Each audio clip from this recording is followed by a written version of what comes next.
काली नजर। माँ, माँ। अरे क्या माँ माँ कर रहा है? बकरी का बच्चा है क्या? अरे माँ, मजाक छोड़ो। मुझे फाइनली वो मेन चौराहे वाली दुकान मिल गई है। अब देखना, आपका बेटा दुगनी स्पीड से पैसा कमाएगा। ओफो, ये क्या? मेरी ऑनलाइन मेकअप क्लास चल रही है। इतनी जोर से क्यों बोल रहे हो आप दोनों? अरे मेरी धर्म पत्नी जी, मेकअप क्लास बाद में करना। वो चौराहे वाली दुकान मिल गई है हमको। अरे वाह! रुको, मैं अपनी माँ को फोन लगाकर बता देती हूँ। अरे मैं भी अपने रिश्तेदारों को बता देती हूँ। कितनी खुशी की बात है। हाँ हाँ, मैं भी अपने दोस्तों को बता देता हूँ। 1 हफ्ते बाद रजिस्ट्री है। बस, घर में खुशी का मौका था। उन तीनों ने अपने अपने फोन उठाए और लोगों में बात फैलाना शुरू कर दिया। और रही सही कसर, श्वेता बहू ने अपने पड़ोस में सबको बताकर कर दी। अरे वर्मा आंटी, अब हम भी जल्दी कार ले लेंगे। घर का रेनोवेशन होगा और ठाट से रहेंगे हम भी। अरे, ऐसा क्या हुआ? लॉटरी बाटरी लग गई है क्या? अरे, इस बार चौराहे वाली मॉल में हमको भी दुकान मिल गई है। दुकान नंबर 21, जो एकदम चौराहे पर है। अब ग्राहक बढ़ेंगे तो आमदनी भी बढ़ेगी ही ना। अरे वाह, कितनी खुशी की बात है। मैं बहुत खुश हूँ तुम्हें इतना खुश देख के।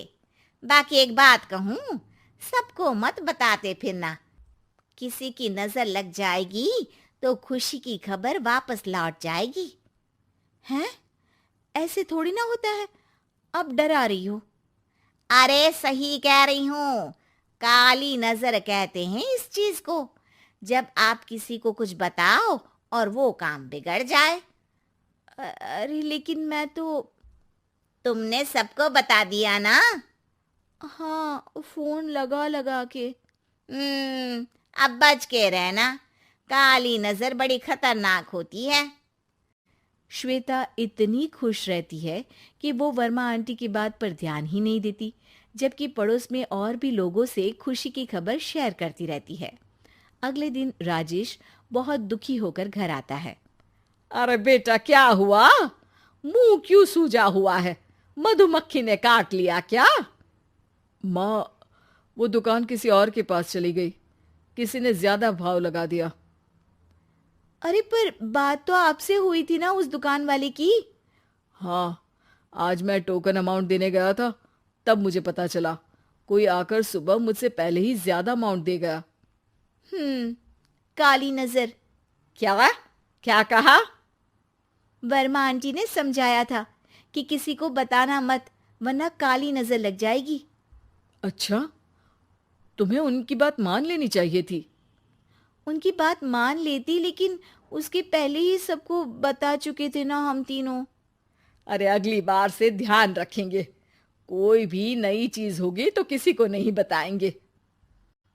तीनों कुछ दिन ऐसे ही रहते हैं, पर एक दिन श्वेता को एक मेल आता है। राजेश, मेरा ऑनलाइन मेकअप कोर्स कंप्लीट हो गया। अब मैं खुद का पार्लर खोल सकती हूँ। अरे वाह, अपने मोहल्ले में ही खोलते हैं। ये जो घर के सामने दुकान है ना, वहीं। हाँ, यहाँ सस्ती भी मिल जाएगी। अगले दिन श्वेता वर्मा आंटी के पास जाती है, मिठाई का डब्बा लेकर। अरे आओ आओ, कैसे आना हुआ? जोर से नहीं बोलूंगी। वो सामने वाली दुकान है ना, वहां मैं अपनी पार्लर की दुकान खोलने वाली हूँ। उसकी मिठाई है। अरे वाह, बहुत बधाई हो तुमको। हाँ, मैं कमाने लगूंगी तो राजेश पर पूरे घर का बोझ नहीं रहेगा ना आंटी जी। ये तो है। पर ये बता कि तूने ये बात किसी और को तो नहीं बताई ना? अरे नहीं नहीं, पिछली बार गलती कर दी थी। काली नजर लगी किसी की और राजेश के हाथ से वो दुकान चली गई थी। सबको मत बताना। चलो मैं चलती हूँ, कल दुकान की बात करने भी तो जाना है। अगले दिन श्वेता दुकान के लिए मालिक से बात करने जाती है। अरे लेकिन दुकान तो हम कल रात को ही किसी को दे चुके हैं। कल ही? हाँ, कल ही। 2 दिन बाद कोई यहाँ पार्लर भी खोल लेगा। अब कहीं और दुकान देख लीजिए। अरे पर हमको भी तो पार्लर ही खोलना था। हाँ भाई, ये एक ही दुकान है, आधी आधी तो नहीं दे सकता ना मैं। राजेश और श्वेता घर पर हताश होकर आ जाते हैं। इस बार तो किसी को बताया भी नहीं था, अब किसकी काली नजर लग सकती है। सुनो, तुमने माँ को बताया था क्या? अरे कैसी बात कर रही हो, माँ की नजर थोड़ी ना लगेगी। पक्का तुमने किसी को नहीं बताया था ना? सिर्फ वर्मा आंटी को बताया था, उन्होंने ही मुझे किसी को नहीं बताने को कहा। अरे यार, तुम भी सही हो। मेरी माँ को नहीं बताने को कह रही हो, पर वर्मा आंटी को बताना तुम्हें जरूरी लगा। अरे वर्मा आंटी ने ही तो काली नजर के बारे में बताया था ना, वो हमेशा हमारा भला ही तो चाहती है। मेरी माँ भी हमारा भला ही चाहती है। अरे पर चिल्ला क्यों रहे हो? बात नहीं कर सकते क्या आराम से? नहीं आता वो आराम से बात करना, और करना भी नहीं चाहता हूं मैं। दुकान जाने का दुख गुस्से में बदल गया था और राजेश और श्वेता में बात बंद हो गई थी। 2 दिन बाद मोहल्ले में पार्लर का इनॉग्रेशन हुआ, जिसमें मोहल्ले के सभी लोगों को बुलाया गया, पर श्वेता, राजेश और माँ नहीं जाते। माँ, अंदर आ जाओ, क्या देख रही हो? अरे नया पार्लर देख रही हूं अपने आंगन से। देखो, माँ को दूसरे का सुख देखने में कितना मजा आ रहा है, मेरा दुख नहीं दिख रहा इन्हें। यहाँ मेरा पार्लर भी तो हो सकता था। अरे चुप रहो यार, हर बात में लड़ाई क्यों ढूंढ रही हो? राजेश और श्वेता फिर बहस करने लगते थे। तभी माँ ने दोनों को बाहर बुलाया। अरे जरा देखो तो, दुकान चलाने वाले का बोर्ड पर नाम क्या लिखा है? श्रुति वर्मा। गाड़ी निकाले बेटा, हमें कहीं जाना है। काली नजर का इलाज कराने? राजेश अपनी बाइक निकालता है। तीनों ट्रिपलिंग कर रहे हैं। माँ राजेश को उस मॉल वाली दुकान पर लेकर जाती है जहां राजेश अपनी दुकान खोलने वाला था। यही दुकान लेना चाहता था ना तू? हाँ, पर इनको भी दुखी करने लेकर आई हो क्या यहाँ पर दुकान दिखाकर? वहां काफी नहीं था? अरे श्वेता, थोड़ा सब्र रख, अभी पता चलेगा कि हम यहाँ क्यों आए हैं। बता, इस दुकान चलाने वाले का नाम क्या है? अनुपम वर्मा। कुछ समझ में आया?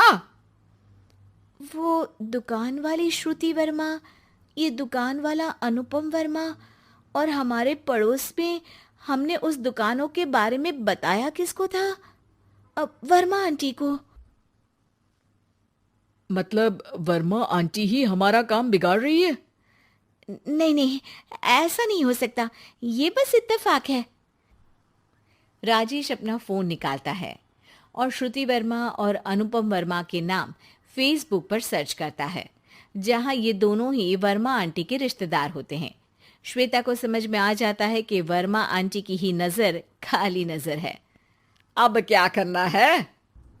कोई भी खुशी की खबर हो तो काली नजर से बचना है, यानी वर्मा आंटी से बचना है। अरे पर मुझे ये समझ में नहीं आया कि वो हमारे साथ ऐसा क्यों करेंगी। अरे बेटा, एक सीख है, दूर के आदमी को आपकी तरक्की से कम परेशानी होगी, पड़ोसी को ज्यादा। दोनों माँ की बात में हामी भरते हैं और अगला काम चुपचाप करने की कसम खाते हैं, ताकि आगे से वर्मा आंटी कोई काम ना बिगाड़ सके।